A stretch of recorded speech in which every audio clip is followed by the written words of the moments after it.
тодорхой шийдвэрүүд гаргасан. Энэ тухай мэдээллийг та бүхэнд хүргье. Арчсан намын улс төрийн зөвлөл хуралдаж 2028 оны улсын хурлын сонгуульд бэлтгэх ажлын хэсэг буюу сонгуулийн стратегийн байгууллага байгуулсан. 2 жилийн өмнөөс 24 сарын өмнөөс энэ ажлыг зохион байгуулалтанд орох бас бид дөрмийн зохицуулалт заалттай энийгээ бас өнөөдөр зохион байгууллаа. 2 жилийн өмнөөс буюу 24 сарын өмнөөс нэр дэвшигчдийнхээ сонирхлыг илэрхийлүүлж буюу одоо эрт даваа гарагаас эхлээд 6 дугаар сарын 29-ээс 10 хоногийн хугацаанд улсын их хурл 28 оны улсын хурлын сонгуульд нэр дэвших сонирхол бүхий арчсан намын гишүүд, үндэсний бодлого хорооны гишүүд 28 оны улсын хурлын сонгуульд нэр дэвших сонирхлоо илэрхийлэх үйл ажиллагааг эхлэхээр болж байна. Мөн энэ үйл ажиллагааг өдөртөн зохион байгуулах сонгуулийн стратегийн байгууллага гэдэг дөрмийн байгууллага байгуулагдаж үйл ажиллагаа 15 гишүүний бүрэлдэхүүнтэйгээр сая сонгогдлоо баталгаажлаа. Энэ байгууллага үйл ажиллагаа эхэлж ажиллах юм аа. Сонгуулийн стратегийн байгууллагыг намын дарга өдөртөн зохион байгуулж ажиллана. Бас одоо зохион байгуулалтын ажлыг шатабын зохион байгуулалтаар тодорхой яг сонгуулийн хэм хэмнэл рүү орж ажиллах юм аа. Энэ байгууллагыг бас өдөр тутмын үйл ажиллагааг шатабын дарга зохион байгуулж удирдах ажиллана. 15 гишүүнтэй эдгээр гишүүдийн дотроос улсын хурлын гишүүн Амгаланбаатарын шатабын даргаар зохион байгуулалтанд орж ажиллана гэдэг мэдээллийг та бүхэндээ болоод арчсан намынхаа нийт гишүүдэд бас хандаж хэлж байгаа. 6 дугаар сарын 29-ноос эхэлж 10 хоногийн хугацаанд нэр дэвших ихний сонирхлоо илэрхийлэх юм ажлууд арчсан намдаар эхлэн зохион байгуулагдах нэ гэдгийг гэдэг албан ёсны мэдээллийг та бүхэнд хүргье. Арчсан нам сонгуулийн нэр дэвшилтэд дэнчингээр үнэлдэг шүү дээ. Тэгэхээр 28 оны сонгуульд одоо нэр дэвшил бүртгэх сонирхолтой байд гэж хэлж байна. Тухайн үедээ дэнчин тавиад л нэг бүртгүүлсэн хүмүүсийн нэр дэвшүүлж явдаг нэг юм байгаад байдаг шүү. Энийг яаж хэлэх вэ? Тэгээ ер нь арчсан нам нэр дэвшүүлэлттэй холбоотой бас тодорхой дутагдaltaй талууд өнгөрсөн сонгуулиудаар гарч ирсэн. Энийн дээр арчсан нам маш гүнзгий дүгнэлт хийж 24 сарын өмнөөс нээлттэй ил тодор тэгтээ хамгийн гол нь шударгаар үнэлэгдэж нэр дэвшдэг энэ систем рүү арчсан нам орж байна. Энэ олон улсын одоо парламентын арчил хөгжсөн улс орнууд ч ийм жишг байдгийн дагуу орж байна гэсэн үг. Дэнчингийн асуудал улс төрийн намын тухай хэрэгжиж эхэлж байгаа хуулиар аливаа дотоод сонгуулийн үйл ажиллагаанд дэнчин авахыг хориглосон юм заалтууд орсон байна. Математик гишүү ерөнхий штабын даргаар удирдах явах юм уу? Энэ бол одоо бид намын дотоод зохион байгуулалтын ажил төрийн сонгуульд эхлээд ажиллахад төрийн хуулиараа нэр дэвшилтийн хугацаа нэр дэвшүүлэх гэдэг чинь дахиад төрийн хуулиараа явагдана. Тэр үед ерөнхий менежер зэрэг ажлууд мэдээж одоо ажлууд хийгдэн ерөнхий нарийн бичгийн дарга удирдах зэрэг зохицуултуудаар явагдана. Арчсан нам ерөнхийлөгчийн сонгуульд нэр дэвшигч ард түмнээсээ санал авч тодруулна гэсэн чинь энийг яаж явахаар үзсэн? Яг саяны сонгуулийн стратегийн байгууллага гэж бид нар их хурлтай холбоотой байгуулж байгаа ийм байгууллага маань бас ерөнхийлөгчийн сонгуульд нэр дэвшигчийг нэр дэвшүүлэх журам батлагдсан байгаа. Энэ журмыг одоо хэрэгжүүлж биелүүлж ажиллахыг саяны 15 хүнтэй энэ байгууллага бас хариуцж одоо үндсэндээ арчилсан нам ерөнхийлөгчийн сонгуулийнхаа дотоод сонгууль сунгаа нэр дэвшүүлэх процессд өнөөдрөөс эхэлж албан ёсоор орж эхэлж байна. 2 жилийн дараах улсын их хурлын сонгуулийнхаа нэр дэвшүүлэх процессыг шударга илтууд нээлттэй явуулах энэ ажилдаа албан ёсоор орж байна гэсэн үг ээ.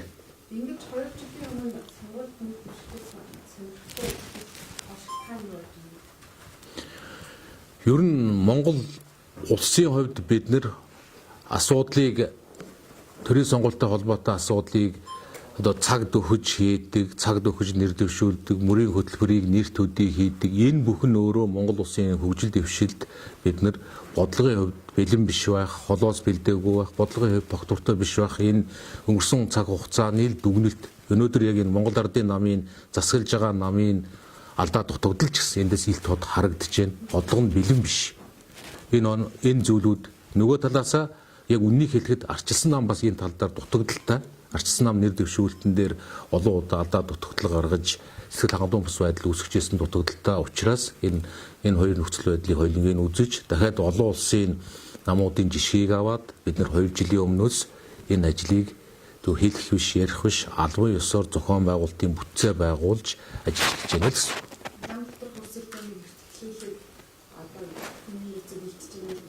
Тийм ээ.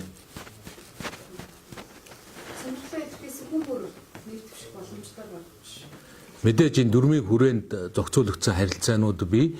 Одоо сонирхлоо илэрхийлэх гэдэг нэг хэрэг энэ дунд оролцоог бид нэр үнэлж дүгнэж явна. Дахиад дээрээс нь төгсгөлд нь очиод нэр дэвших болцол шаардлага гэж намын дөрмөөс гадна хуулийн болцол шаардлагууд байдаг. Энэ бүгдийг нийцсэн үнэл дэвшиж таарна. Одооноос болвол нэр дэвших сонирхлыг нэлээд өргөн хүрээнд авч эхэлнэ. Бас одоо намын дотоод группүүдээр бас мэдээлэлүүд өгөх бах ан цэгэмэн ардчилсан намын захим хуудасаар энэ бүх үйл ажиллагаа, нэр дэвшүүлэх үйл ажиллагаанууд, нэр дэвшүүлэх биш, нэр дэвших сонирхлоо илэрхийлэх үйл ажиллагааг цахимаар энэ үйл ажиллагаанууд явагдана гэдгийг хэлье. Тэр намын гишүүд болоод манай сонгуультнууд улс төрийн бас идэвхтэй оролцогчд манаас энэ мэдээллийг авч богино хугацаанд 6 дугаар сарын 29-ээс 7 дугаар сарын 9-ний хооронд энэ үйл ажиллагаа эхний үешэд явагдана гэдгийг тодтхон хэлье. Энэ хугацаанд одоо нэр дэвших сонирхлоо илэрхийлэх хүмүүсийн нөхөж дараа нь хэлсэн. За дөрмдөр энэ тухай бас тодорхой зохицуулалт одоо бид тууд бас анхаарах зүйлсүүд бий. Гэхдээ эртнээс нэр дэвших сонирхлоо илэрхийлээд үйл ажиллагаанд оролцоод явах нь давуу тал болно. Давуу тал болно. Ер нь бол одоо энэ нэр дэвших сонирхлоо илэрхийлээгүй байх нь өөрөө дараа бол бас болно. Нэр дэвшилтэн дээр бас сул тал болно. Замын дундаас орох, төгсгөлд орох гэдэг бол тийм дахиад л энэ бол улс төрийн хувьд сайн тал биш ээ гэж үзэж байна. Нөгөө талаас сонгуулийн даалгавар сурталчилгаа хийж байгаа биш үстэй гэдэг болгоомжлол байна. Тийм мэдээж гэхдээ ээжөөрөө хуулиар хязгаарлагдсан хязгаарлалтуудыг л давахгүй байх чиглэлд бид нар үйл ажиллагаагаа зохион байгуулна. Саяны энэ үйл ажиллагаанууд бол үндсэндээ намын дотоодод явагдаж байгаа үйл ажиллагаа л гэж үзэх хэрэгтэй. Намын дотоод шинжилгээ нь дуусна. Бид нар дотоод шинжилгээний үйл ажиллагааг яг энэ өдрүүдэд ардчилсан намын бодлогын зөвлөлүүд байгуулагдаж байна. Эх 7 хоногийн дундуур гэхэд ардчилсан намын 12 бодлогын зөвлөл байгуулагдаад цэгцрээд дуусна. Дотоод шинжилгээний үйл ажил ер нь одоо цэгцэрч байна. Цэгцэрч байгаа учраас бид нар дараагийн үйл ажиллагаанд орж ийнэ л гэсэн. Цагийн асуудлаас гадна их улсад хөрөнгө оруулалт асууя.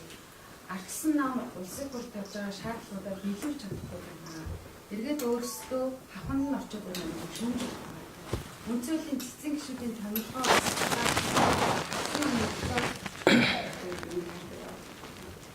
харин ардчилсан намаас тавьж байгаа улсын хурлд тавьж байгаа шаардлагууд бүрэн дүүрэн биелж байгаа.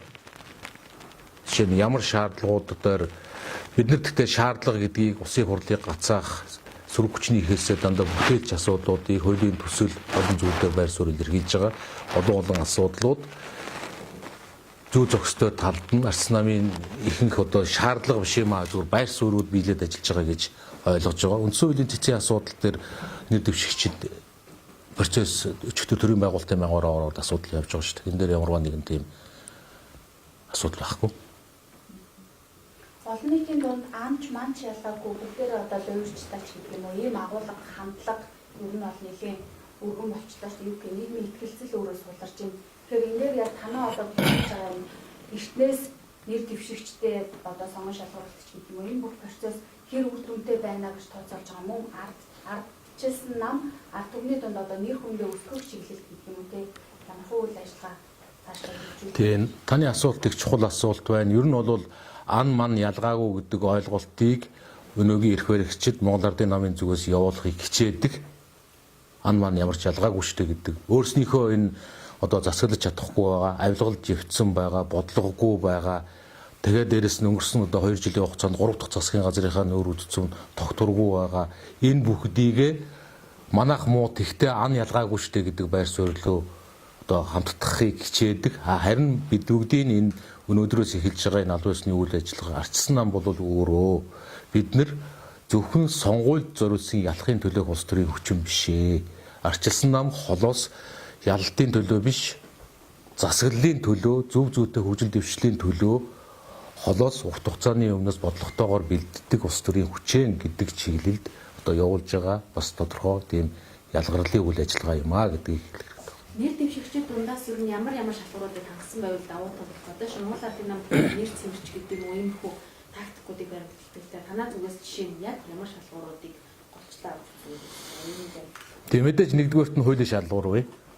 Хоёрдугаарт нь яг одоо энэ 24 сарын өмнөөс эхэлж байгаа энэ үйл явц гэдэг чинь өөрөө бид нэр оролцооны шударга байдлыг дахиад ард иргэдийн болоод гишүүд анхан шатны гишүүдийн одоо дэмжлэг хэн илүү дэмжлэгтэй байна, хэн илүү оролцоотой байна, хэн илүү хөдөлмөрөө зарцуулж ажиллав, хэн илүү цаг хугацаагаа зарцуулж 24 сар ажиллава гэдэг энэ процесс өөрөө шударга байдлын илэрхийлэл байхаа гэж бодож байна. 24 сарын хугацаанд хэн хамгийн их цаг зав сэтгэл оюун бүх зүйлээ зарцуулж ажилласан. Тэгэхээр энэ өөрөө чинь хэлж байгаа тэр шалгуур энэ дунд шалгуурын гол илэрхийлэл байхаа олон түмнэр нь дүгнүүлээ. Анхан шатны гишүүдээрээ, намын гишүүдээрээ дүгнүүл цэгнүүлээ. Энэ хооронд үчилсэн судалгаанууд явагдана. Зэрэг ажлууд энд хамаарч таарна. Нэр дэвшилтийн илэрхийлэлтэй одоо жишээлбэл би бол жагсаалтад нэр дэвшнэ, эсвэл тойрогт нэр дэвшнэ гэдгийг одоо илэрхийлэх хэрэгтэй юу? Эсвэл тухайн үедээ шийдэх. Одоо яг хаана нэр дэвших гэж байгаагаас эхлээд илэрхийлж таарна. Бид нэр тэр илэрхийлснийхэн дагуу манай арчсан намаас зохион байгуулагдах орон нутгийн болоод үйл ажиллагаануудад тэр нэр дэвших хүмүүсийн оролцоог хангаж ажиллаж таарна. Чи энэ дэвших, энэ аймагт нэр дэвших, энэ тойрогт нэр дэвших сонирхолтой байгаа бол одоо ийм ажлуудад одооноос оролцох шаардлагатай гэдэг оролцоог нь хангаж ажиллахын тулд бас хийж байгаа үйл ажиллагаа. За тийм. Саяны нэр дэвшилтэй холбоотойгоор бол 3 субъект нэр дэвшүүлэх хэрэгтэй байгаа. Арчсан намын одоо аль биесний гишүүнээр бүртгэлтэй аль ч хүн өөрийгөө нэр дэвшүүлэх эрхтэй байгаа. За дээрэс нь тухайн одоо аймгийн буюу манай дунд чатны гэж ярьдаг 21 аймаг 9 дүүргийн намын хороо удирдлагууд нь манай тойрог дээр энэ хүн нэр дэвшүүл зүйтэй байна гэдэг саналаа тэдний илэрхийлэх бүрэн болцоотой.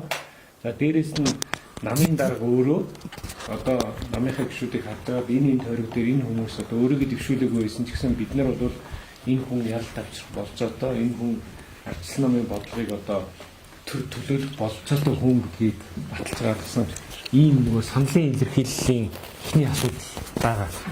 Тэгэхээр эхний одоо энэ 10 хоног дотор бол бүх болцоотой одоо нэр дэвших хүсэлтэй иргэд маань тухайн тойргууд дээр саналаа илэрхийлнэ.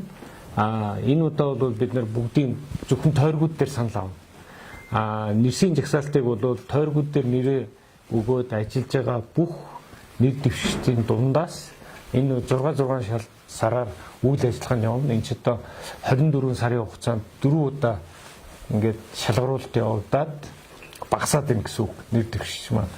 Дээрээс нь манайх үндэсний бодлогоор гишүүдийнхаа үйл ажиллагааны үнэлгээний журам гэж баталж гаргаж байгаа. Тэгээд энэ журмаа үнэлээд яваад байна. Энэ журмыг бол шууд хувь хүний оролцоогоор үнэлнэ, санхүү босголтоор үнэлнэ, дээрээс нь сошиал болон намын бодлогыг иргэдэд хүргэж байгаагаар нь үнэлнэ гэсэн ерөнхий үнэлгээнүүд бол байгаа. Хамгийн гол нь их хурлын гишүүд одоо юм уншиж үзсэн хүн номтой баймар аамтай. Одоо бол чагсаалтаар чамаагүй заяа хэд их толбогдсон ч байсан. Өмнө нь ямар нэг хийсэн гэсэн ингээд нэр дэвшүүлээд байгаа чинь. Танаа 24 сарын өмнө энийгээ зарж байгаа юм чинь тэр хүний хэр их орныхоо төлөө ажиллах чадамжтай юм бэ гэдгийг яаж шалгах болохгүй. Тэр одоо бид нар бол ингээд явцын дунд та бүхэнд мэдээлэл өгöd байна. Ер нь 6 сараар манай энэ одоо лист маань багасаад байна гэсэн үг. Үйл явцын. Тэгэхээр бид нар эхлээд түрүү намын дарга хэлсэн. Ерөөсө гол шалгуур бол хуулийн шалгуур. Улс төрийн намын тухай хууль, сонгуулийн тухай хууль заасан бүх шалгуурыг хангасан байх хэрэгтэй. Дээрээс нь манай намын дүрмээр тавигдсан шалгуурууд байгаа. Тэр шалгууруудаа бас бүрэн дүрмээр хангагдсан байх хэрэгтэй. Тийм учраас одоо таны тавьж байгаа тэр хуулийн зөрчилтэй юм уу те дүрмийн зөрчилтэй гэсэн асуудлууд нь шууд шийдэгдээд явчих ийм шалгуурыг явж байгаа. Энэ нь бол энэ өөрөө нийт Монгол улсын улс төрийн намуудын донд бол шин соёлыг бол үүсгэнэ гэж бид нар ойлгож байгаа. Та бүхэн бол одоо 24 оны жагсаалтын одоо нэр дэвшилтийг бүгдээрээ ийм гинтийн одоо гайхамшигтай мэдээ сонсож байгаа юм шиг яг нэг өдрийн өмнө тийм ээ нэг номерын жагсаалтан дээр огт танихгүй хүн гарч иржсэн жишээ эсвэл одоо манай нам дээр гарсан бодлоо ядрыг бол та нар харж ирсэн. Ийм зүйлүүдээс биднес сэргийлж явах нь цаашдаа Монгол улсын хөгжил дэвшил энэ улс төрийн намуудын өөрсдийнх нь хариуцлага байх ёстой гэж үзэж байгаа учраас бид нар дүрмдээ өөрчлөлт хийгээд энэ ажиллагааг 24 сарын өмнө эхлүүлж байгаамаа. Санхүүгийн босгосон байдлыг үнэлэн яг ямар ч Ер нь бол улс төрд орсон хүмүүс тодорхой хэмжээний зардлыг өөрсдөө босгож чаддаг байна. Тэр нь бол одоо улс төрийн намын тухай хуулиар ил тод байгаа шүү дээ. Хувь хүн бол жилдээ улс төрийн нам болон намын нэр дэвшилтийг дэмжиж 9.5 сая төгрөгийн хандив. Компаниуд бол 39.6 сая төгрөгийн хандив. Тэгэхээр тэр хүн би ийм бодлого үйл ажиллагаа явуулах гэж байгаамаа. Намайг дэмжээч гэдэг ийм хандив те. Хувь хүний болон намын үйл ажиллагааг дэмжиж хандив босгож чаддаг чадвартай байх ёстой гэж бид үзэж байна. За тэгээ та бүхэндээ баярлалаа. Ардчилсан нам улс төрийн сонгуульд, төрийн сонгуульд тодорхой хугацааны өмнөөс бэлдэж нэг дотооддоо нээлттэй шудраг илт тод сонгон шалгаруулалтын энэ шин жишгийг тогтоож эхэлж байна гэдгийг энэний төлөө энийг биелүүлж ажиллахын төлөө одоо онцгой анхаарал ажиллах болно гэдгийг та бүхэндээ хэлье. Баярлалаа.